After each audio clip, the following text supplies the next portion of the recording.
Commission ಆರೋಪದ ಬಗ್ಗೆ ಸಿದ್ದರಾಮಯ್ಯಗೆ ಕೆಂಪಣ್ಣ ಮಾಹಿತಿ. ಸಚಿವ ಮುನಿರತ್ನ ವಿರುದ್ಧವೂ ಭ್ರಷ್ಟಾಚಾರ ಆರೋಪ. ಇಂದು ಕರಪ್ಷನ್ ಸರ್ಕಾರ ಎಂದ ಸಿದ್ದರಾಮಯ್ಯ. ಏನೇ ಆರೋಪ ಇದ್ರೂ ಲೋಕಾಯುಕ್ತಕ್ಕೆ ನೀಡಲಿ, ಪುರಾವೆಗಳು ಇದ್ರೆ ದಾಖಲೆ ಸಲ್ಲಿಸಲಿ. ಕೆಂಪಣ್ಣ ಆರೋಪಕ್ಕೆ ಸಿಎಂ ಬೊಮ್ಮಾಯಿ ತಿರುಗೇಟು.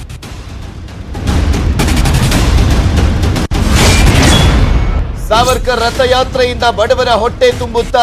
ಜನರ ಬಗ್ಗೆ ಕಾಂಗ್ರೆಸ್ ಬಿಜೆಪಿಗೆ ಯೋಚನೆನೇ ಇಲ್ಲ. ಚನ್ನಪಟ್ಟಣದಲ್ಲಿ ಮಾಜಿ ಸಿಎಂ ಎಚ್ಡಿಕೆ ಕಿಡಿ. ಸಾವಿನ ಗುಂಡಿಗೆ ಬೆಂಗಳೂರಲ್ಲಿ ಮತ್ತೊಂದು ಬಲಿ. ಪಾಲಿಕೆಯ ನಿರ್ಲಕ್ಷ್ಯಕ್ಕೆ ಜನರ ಆಕ್ರೋಶ. ಟ್ವೀಟ್ ಮೂಲಕ ಸರ್ಕಾರಕ್ಕೆ ಸಿದ್ದರಾಮಯ್ಯ ಚಾಟಿ.